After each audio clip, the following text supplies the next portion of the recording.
All right, we're back here now with my good friend Chuck Rocha joining us here today in the studio. Hey, Chuck, how are you? Welcome back to KZEY. Jeff, I'm fully prepared to allow you to lead the rest of this interview if you so desire. Hey, Chuck, we know you're a big fisherman down there. You love to get down to Florida and all over the place. Been down to Cuba fishing. Tell us about your favorite fishing trip, Chuck. The waves are rolling down here in South Florida today, and people are on the water. They are getting out and going fishing.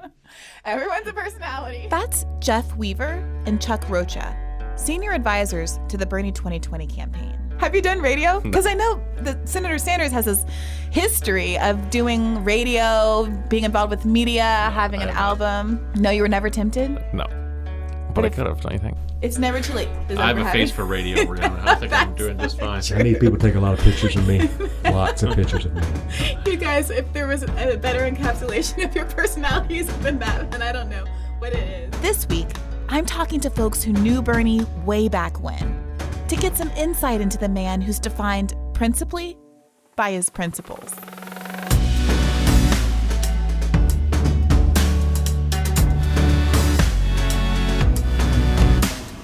This is Hear the Bern, a podcast about the people, ideas, and politics that are driving the Bernie Sanders 2020 campaign and the movement to secure a dignified life for everyone living in this country. My name is Brianna Joy Gray, coming to you this time from campaign headquarters in Washington, D.C. For this week's episode, I chatted with David Sirota, an investigative journalist who has known Senator Sanders for 20 years and who was the first person ever to hold the title Bernie Sanders speechwriter. But first, I talked to senior advisor Jeff Weaver, solo, about the 30-plus years he's known the senator. Chuck joined us about halfway through. So I met Bernie back in the spring of 1986. I had been thrown out of college for anti-apartheid protesting. I was kicking around in Vermont, and he was running for governor as an independent. He was mayor of Burlington.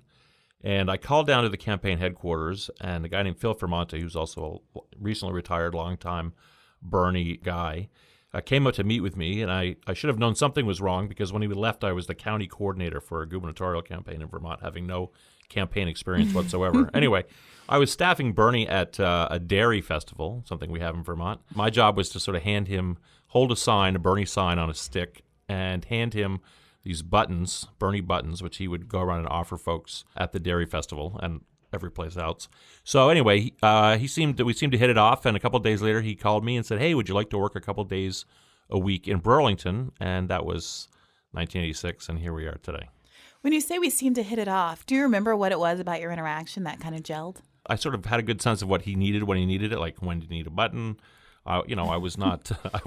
That's all it takes. Yeah, no. Look, I was very mission oriented, and I think he appreciated that. So then you got on board with the campaign. I did. Can you tell us what that was like? Yeah, so it was a very small campaign. Let's say that there was two of us. I drove Bernie around mostly, and I was paid in mileage. That's how I was paid. So I was essentially a volunteer getting mileage, let's be clear. And he and I would just drive around the state. I lived about 30 miles north of where Bernie lived in Burlington. He lived in Burlington.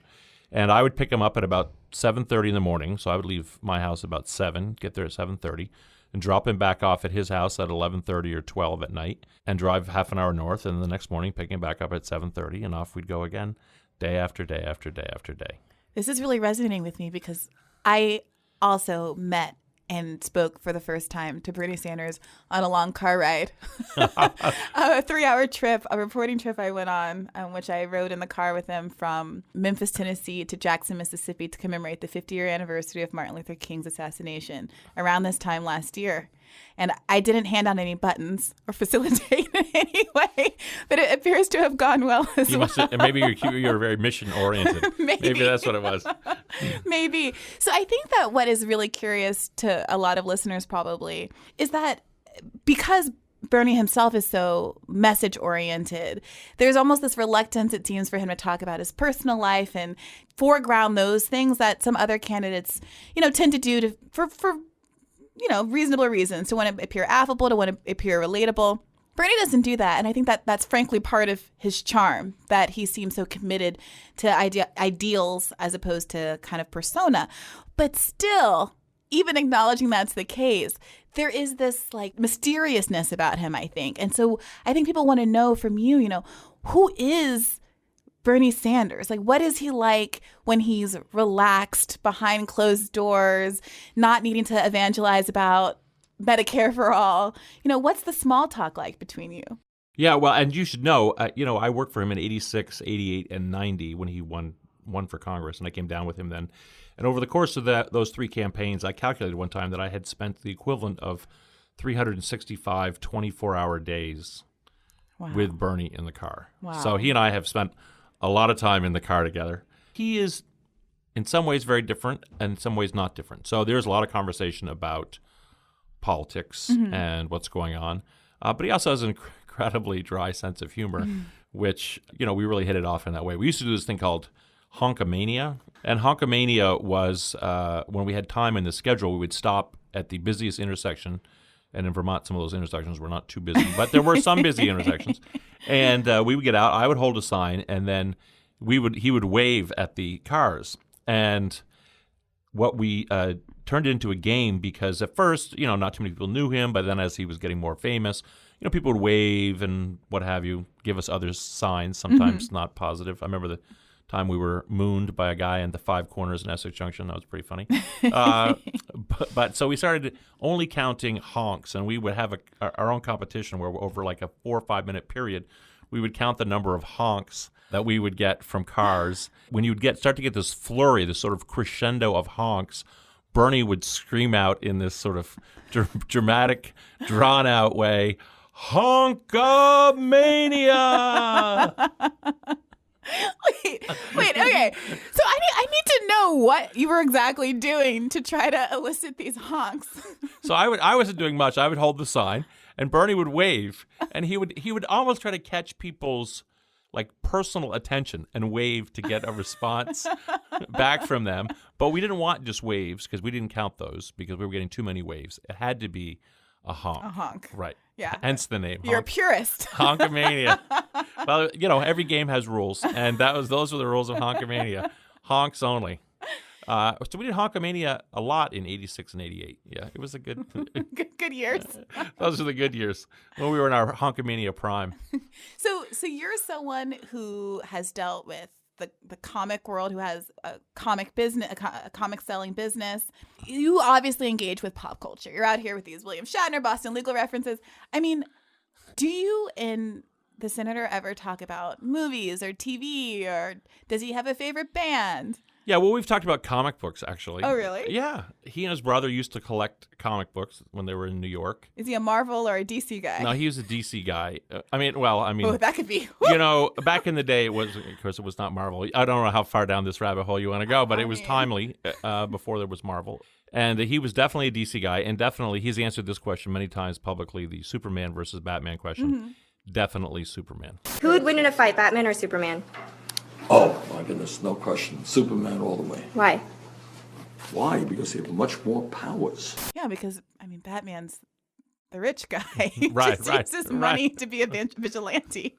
Right. Superman is the interplanetary orphan who, seemingly powerless, but, actually a being of great power.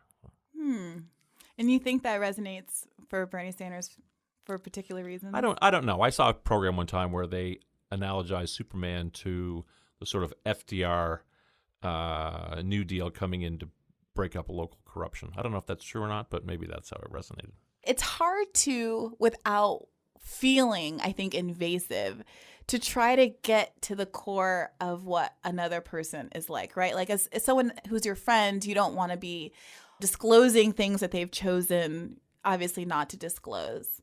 But I wonder how you feel about Bernie's choice not to foreground his personal life, and whether there have been moments where you felt like he should do more of that. The issue with Bernie, this is an issue that Bernie has with the media, actually, which he expresses publicly often.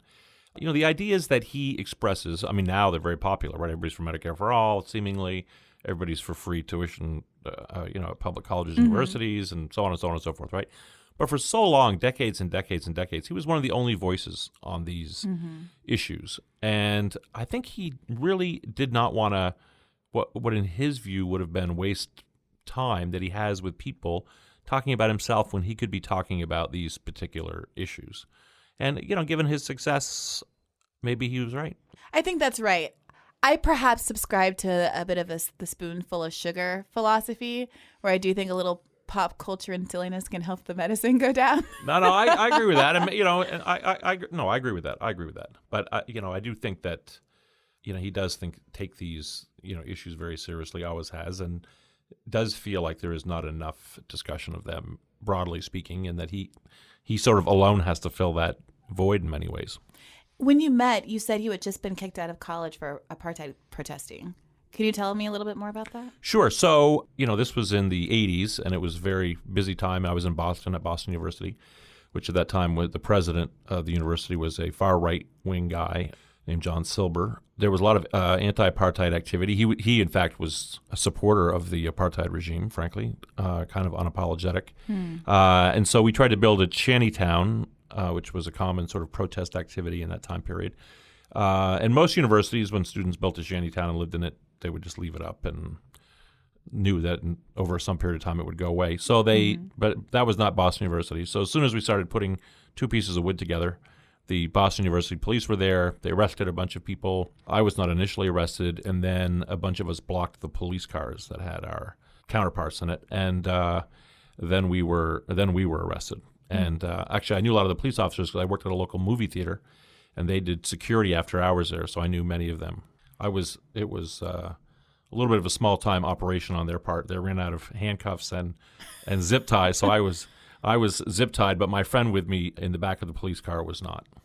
He was just trusted on his own, released on his own reconnaissance, as they say. He was not. At that time, I was a young smoker, and I asked if I could smoke in the back seat, and he said fine. And so my friend held my cigarette in the back of the police car as we drove to the police station. So you were like Bernie Sanders, a young person with very kind of fully formed politics, it seems, who was acting on your beliefs in a way that a lot of us don't do, at least until we get a little bit older. And I'm curious whether that's something that you and Sanders talked about or bonded over when you first met in Vermont. So, we talked about it some. I did not know the full extent of his own sort of civil rights background at that particular time. In fact, I learned a lot more about it in 2016 along with the rest of America, because despite all the time we spent together, it really was not, he mentioned it a few times, but it was not a deep topic of conversation for us. So interesting. Yeah, he's not really boastful in that sort of way. That's just really not his style. That was obviously a pivotal moment for him in his life. He's also spoken more recently about, his Jewish heritage and the impact of the Holocaust on his family and himself emotionally. Because my father came from Poland at the age of 17 without a nickel in his pocket, without knowing one word of English. He came to the United States to escape the crushing poverty that existed in his community and to escape widespread anti-Semitism. And it was a good thing that he came to this country, because virtually his entire family was wiped out by Hitler and Nazi barbarism. All of us learning a little bit more about Bernie, and I think it's good, but I don't think he's ever going to move away from being a person whose primary focus is talking about policies that affect other people and not talking about himself. I want to bring in Chuck Rocha, another campaign senior advisor, and talk to you both a little bit about your experiences with Bernie more recently on these last couple of campaigns. Sounds great.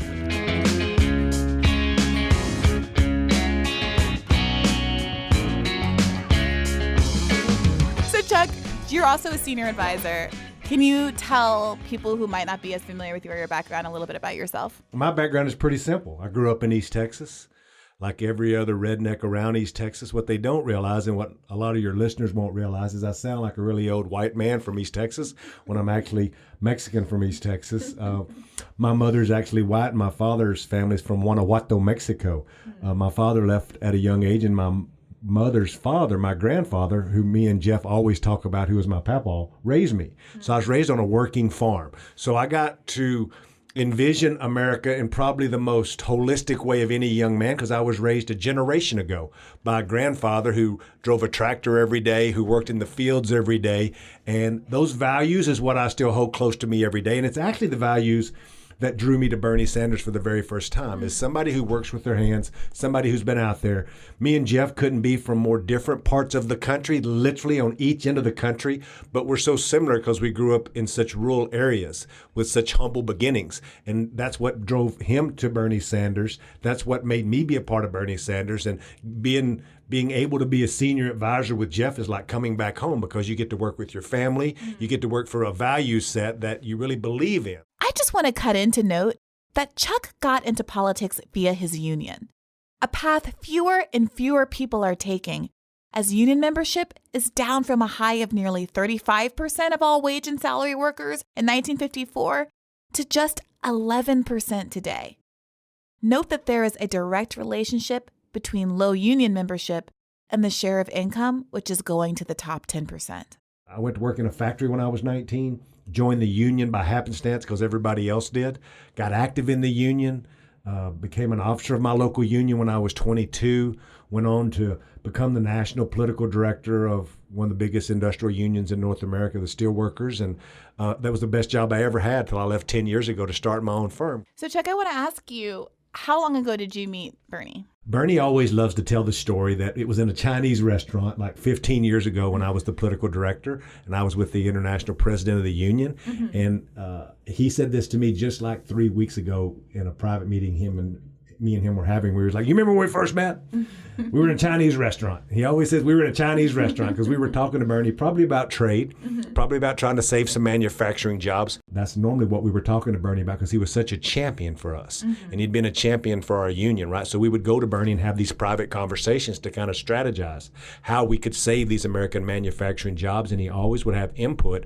But I was a young political director, didn't know who Bernie Sanders was, probably couldn't have found Vermont on a map. And we had a special connection. At least that's what he tells me. I've always felt close to Bernie. But he's like, I remember you then. And he said, you were good then and you're good now. And I'm like, well, I'll take that any day. So do you remember anything about why you think it was you guys hit it off? I know, because he reminds me of my grandfather. Like, my grandfather was the strongest man I knew. Like, he was a slight man. Like, anybody who knows me for 30 seconds, I'm this big, overgrown, boisterous Mexican. But my grandfather was this little white man who was tougher than me, was stronger than me, was meaner than me, and like he could pick 2 rows of peas to my one, and I was a 17-year-old boy. That's the way I look at Bernie Sanders. Bernie Sanders is twice my age, but outworks me every day, has more energy than I will ever have, and I think that was the draw of like, how is this man? Chuck, don't flatter yourself. He's not twice your age. Oh my God, he's not twice my age. He is quite older than me, but not twice my age. Who can outwork me every single day? Having gotten such big personalities in the recording studio, I couldn't resist asking Chuck and Jeff for some of their best Bernie stories from back in the day. But as it turns out, there really isn't a public and private Bernie. What you see is largely what you get. People think that somebody who's been as successful and is as popular, to be honest, as Bernie Sanders is, that he would be different than he is. But he's really not, and he's even more humble than he comes across on stage. I was with him, and Jeff wasn't on this trip with me, in Las Vegas to speak to the Machinists Union just a couple weeks ago, and we were headed back to the airport. We had like 3 hours. And Bernie, again, to the food thing, he's like, we should get something to eat before we go to the airport. And you're in Las Vegas, right? You have the best food in the world, some of the best chefs in the world. And I'm like, oh my gosh, we're going to go get a fancy hamburger somewhere. Like, that's going to be really good. And Bernie's like, maybe we could find an IHOP. And I'm like, we're in Las Vegas, and we're now Googling the nearest IHOP, which in Las Vegas, just so you know, is only about a mile from the airport on the backside of the Las Vegas Strip, again in the middle of a strip mall. So we walk into the IHOP with Bernie Sanders, rolling again like 10 people deep. And the people again, like, oh my God, it's Bernie Sanders. So they were so kind to us. There were people waiting. They found us a table and we went and sat. But the thing that all of us have seen happen on the road with him is the first thing is the manager comes over, thank you for coming. And Bernie's very humble, like, yeah. And he orders 2 eggs, 2 pieces of toast, and 2 pieces of bacon. Like, it's just, that's what he wants to have for breakfast. Well done. Well done, yeah. No pancakes? No pancakes. No pancakes. Nope. But then the people from the back, right? Like the folks who are working, that's who Bernie wants to talk to. Like when they come out, he more so than the manager, who he respected and it showed, a lot of commonality with. But when the workers comes out, he lights up. To Jeff's point, that's who he wants to hear from. That's where he wants to hear the stories, right? And people are talking to him on his way out, and they're saying that they caucused for him last time, which me as a consultant are like, excuse me, let me ask you a few more questions. I'm trying to run my own little focus group, right? But Bernie just wants to interact. He wants that one-on-one communication with regular people doing regular jobs who feel like, like my granddaddy, who they've been forgotten about. It was heartening to hear that perspective from two people who had known Bernie Sanders for so long. That the authenticity we all love is consistent and perhaps even deeper than we imagine. We were looking at office space, and I remember walking into offices all over D.C. and Northern Virginia and places, trying to find a place for us to set up a headquarters, right? And after like the third building, to Jeff's credit, because he knows the senator, he pulled me to the side and he's like, all of these places are just way too nice. He's like, we do not need a campaign office that's got marble in the foyer. He's like, the senator will not like this. He goes, can you tell the real estate we want level C or D buildings? No A's or B's. And I just thought that was the best thing ever.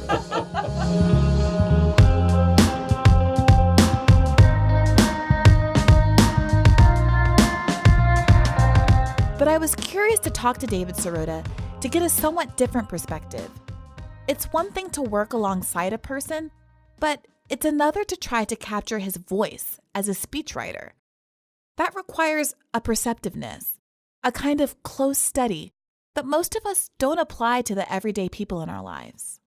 What, I wondered, had David gleaned in both his professional capacity and in his personal relationship with the senator over the last couple of decades? I've told people that Bernie is not like Ron Burgundy from Anchorman. I mean, that scene in one of my favorite movies where they say, "Don't put that on the teleprompter because he'll read anything off the teleprompter." Like, that is not Bernie Sanders. So that is not our speechwriting process.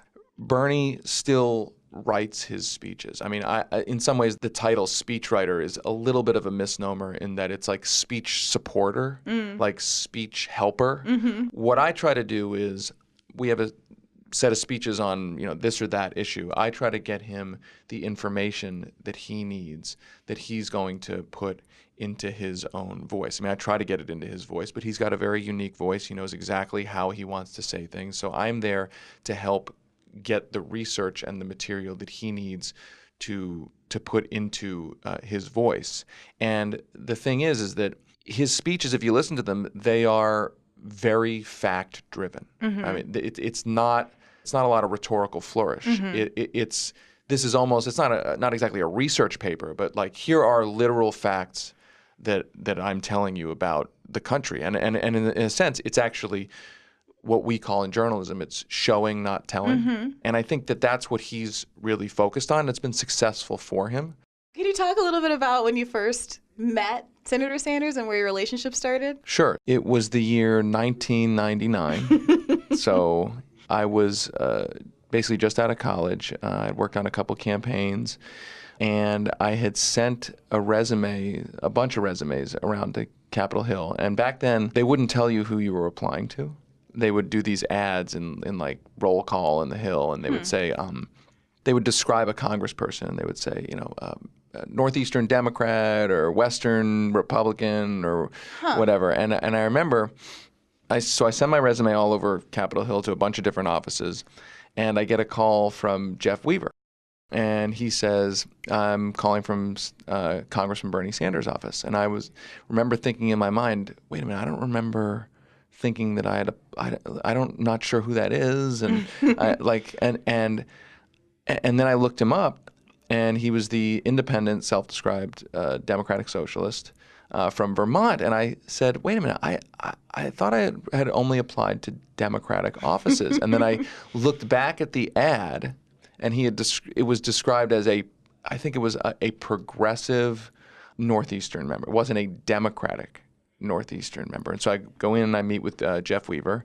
To be honest, after I met with Bernie, and it was a great meeting, the night before they offered me the job, and the night before I took the job, I remember thinking, what's it going to be like to work for a self-described Democratic Socialist in Congress? Is it going to be, how is he going to be able to work with the Democrats? And is it going to be, super isolating? And I will say I kind of got over my fears and went to work for him. And it was one of the best experiences of my whole life, because working in the Congress for an independent like Bernie is a completely unique experience. In what way? In that you get to see the Congress and how it works from somebody who is something of an outsider, as opposed to a just standard party guy. The whole office's attitude was different. I mean, when I was there, we worked with very conservative members of Congress. We worked with very progressive members of Congress. Bernie was seen as somebody who worked well with other members of Congress, but also was seen as somebody who could forge these left-right coalitions. There were a bunch of articles in his 2016 campaign that were written about how he became what was called the Amendment King of the House, which was where he would do these coalitions where he would have very conservative Republicans and very progressive Democrats coming together on a transpartisan issue in a way that there was really no party. So, for example, the bus trips to Canada. I was on I think it was the first bus trip that a member of Congress did to Canada with constituents to go purchase lower-priced prescription drugs. And that was an issue in which we had very conservative Republicans who were super free trade people working with us on that drug importation issue with very progressive members of Congress. That was a good example of that. Some people have caught on to the fact that he's talking more about his personal story. And I think that's a really important thing to do, in that I think it's important for the public to know that he's not a machine. He's not a robot, that what he is for comes out of a lived experience. Like me, David Sirota worked as a journalist before joining the campaign. A fact that not everyone has been super excited about. So I wanted to pick his brain about that transition and how he's handled the media response. Moving out of journalism to come back to work for Bernie Sanders 20 years after I had worked for him was a difficult decision for me, because I knew that I was leaving behind a set of skills that I had worked really hard to try to become good at, which is, investigative journalism. And I think the reason I decided ultimately to do it was that I think that the country and the world is in a place right now, facing crises right now, that the most direct action possible to solve those crises is absolutely, positively necessary in an immediate sense because of things like climate change and the economic crisis, and that given the opportunity to work in a very direct way on those things was worth the sacrifice of leaving journalism. To be clear, not to say that journalism isn't addressing those crises, but for me personally, this was an even more direct way to do it. And I did it, and some people criticized me for that. I knew that was going to happen. Yeah, just a few people criticized me for that. But you know what? I don't have any regrets. I mean, do I miss journalism every now and again? Yes.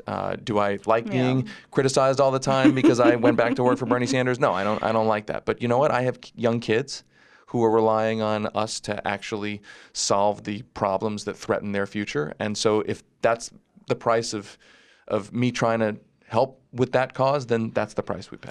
Yeah, I mean, I feel very similarly. I don't obviously have the lengthy career that I was offering kind of up on the pyre, as it were. But, what I reflected on was the fact that I was only a writer because I had started writing in response to the political context of 2016. I was an attorney sitting at my desk, tweeting to my 100 followers about how angry I was and how I was being erased because I'm a black woman being called a Bernie bro and told that I'm literally a fake person, or that I'm a white person, or that I'm a Russian bot, and all these things. And then I started to write about that experience and write about the way identity was being weaponized at that point in time. And then those articles took off. So the idea that at this point, I was writing because of Bernie bias? Well, it's like I'm an opinion writer, and my political perspective, which is that I am a supporter of left politics, has always been plain. And there's this new kind of phenomenon with Twitter, with people's personal politics kind of being out there more, particularly in the opinion writing realm, where, you know, there's an argument that I think that I believe in, which says everyone has biases, and there's a certain honesty to people being upfront about their politics so that readers have an opportunity to judge as they will how to credit the facts that you're laying out for them. But for my personal decision making was to say, if you're only in this because your real agenda isn't to be a writer or to, you know, to have any career path, but to advance left politics because of the exigent circumstances that we live in that you just described, well, then how could I not do anything and everything I could to advance this project? So I'm certainly glad that you're here. I completely agree. I mean, the way to put it, the way I put it, is that going from journalism into the kind of politics that we're working in now is not a conflict of interest, it's an alignment of interest. In other words, why was I in journalism? Right. It was to expose injustice. It was to expose corruption. It was to expose unfairness, and it was to expose a rigged system. So this campaign is in some ways a traditional political campaign running for an office, but it is a campaign about exposing corruption, about challenging economic injustice. I don't think it's kind of like a U-turn or a betrayal. It's just part of the work that's being done. And I would agree with you on the other point, which is that you're right.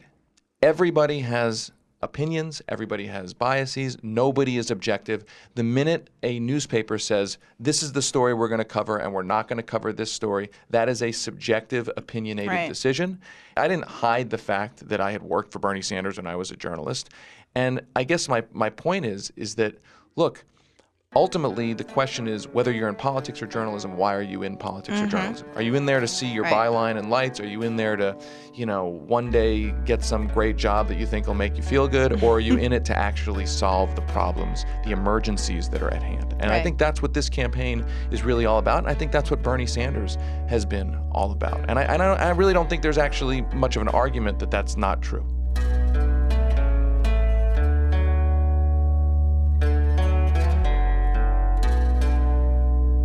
That's it for this week. Let us know what you think at heartheburn@berniesanders.com or send us a tweet with the hashtag #HearTheBurn. If you haven't already, please take a moment to rate and review us on Apple Podcasts, SoundCloud, or wherever you're listening. As always, transcripts will be up soon. Till next week. Would you like to add to that? Well, about the dress, it shows the way you feel, you know?